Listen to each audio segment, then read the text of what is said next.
మహబూబాబాద్ జిల్లా డోర్నకల్ రేవంత్ రెడ్డి చిత్రపటానికి పాలాభిషేకం బీసీ కులగణన ఎస్సీ వర్గీకరణ అసెంబ్లీలో ముఖ్యమంత్రి రేవంత్ రెడ్డి ప్రవేశపెట్టడంతో హర్షం వ్యక్తం చేస్తూ మహబూబ్ నగర్ జిల్లా డోర్నకల్ మండలం సంకీస గ్రామంలో గ్రామ పార్టీ అధ్యక్షుడు గండు బాబు ఆధ్వర్యంలో ముఖ్యమంత్రి రేవంత్ రెడ్డి ప్రభుత్వ డోర్నకల్ ఎమ్మెల్యే డాక్టర్ రామచంద్ర నాయక్ చిత్రపటానికి పాలాభిషేకం చేశారు. కార్యక్రమానికి ముఖ్య అతిథిగా మహబూబాబాద్ జిల్లా కాంగ్రెస్ పార్టీ ఉపాధ్యక్షులు doctor Battula Srinivas Yadav, Dornakal Congress party black అధ్యక్షులు శేఖర్ హాజరయ్యారు. ఈ సందర్భంగా డాక్టర్ బత్తుల శ్రీనివాస్ యాదవ్ మాట్లాడుతూ బీసీ కులగణన ఎస్సీ వర్గీకరణను ముఖ్యమంత్రి రేవంత్ రెడ్డి అసెంబ్లీలో ప్రవేశపెట్టడంతో హర్షం వ్యక్తం చేస్తూ ముఖ్యమంత్రి రేవంత్ రెడ్డి చిత్రపటానికి పాలాభిషేకం చేశామన్నారు.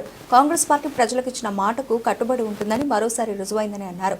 సర్పంచ్ ఎన్నికల్లో బీసీలకు 42% రిజర్వేషన్ కల్పిస్తూ రేవంత్ రెడ్డి తీసుకున్న నిర్ణయం సంచలనాత్మక చరిత్రగా నిలిచిపోతుందని తెలిపారు. పార్టీ కోసం కష్టపడిన వారిని సరైన టైంలో ప్రభుత్వం గుర్తిస్తుందని తెలిపారు.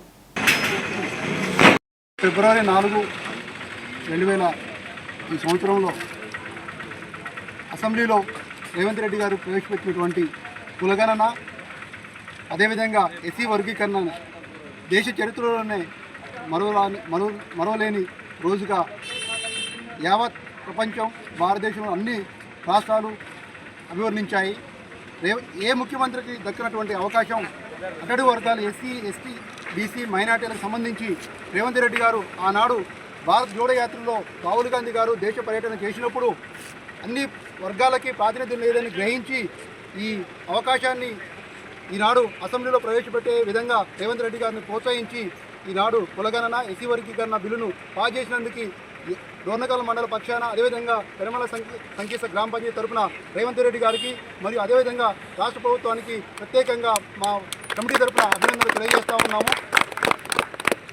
ఆనాడు ఎన్నో ఉద్యమాలు చేసినప్పటికీ ఎస్సీ వర్గీకరణ, బీసీ వర్గీకరణ జరగనప్పుడు ఈనాడు రేవంత్ రెడ్డి గారు ఇచ్చి, అదేవిధంగా రాబోయే స్థానిక సంస్థ ఎన్నికలలో 42% రిజర్వేషన్లు బీసీలకు ఇస్తానని చెప్పి ఈనాడు మాట ఇచ్చినట్టుగానే నిలబెట్టుకొని చెప్పడం జరిగింది.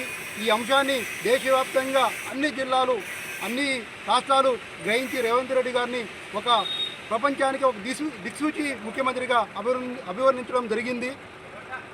రాబోయే కాలంలో రాజ్యాంగ సవరణ జరగడానికి అవకాశం లేనప్పటికీ స్థానిక సంస్థల్లో కాంగ్రెస్ పార్టీ పక్షాన ఖచ్చితంగా బీసీలకు 42% రిజర్వేషన్లు ఇస్తామని చెప్పి, అదేవిధంగా ప్రతిపక్ష పార్టీలకు అటు బీఆర్ఎస్ పార్టీకి, బీజేపీకి ఒక వెన్నుదన్నులో వణుకొచ్చే విధంగా తీర్మానం చేయడం జరిగింది.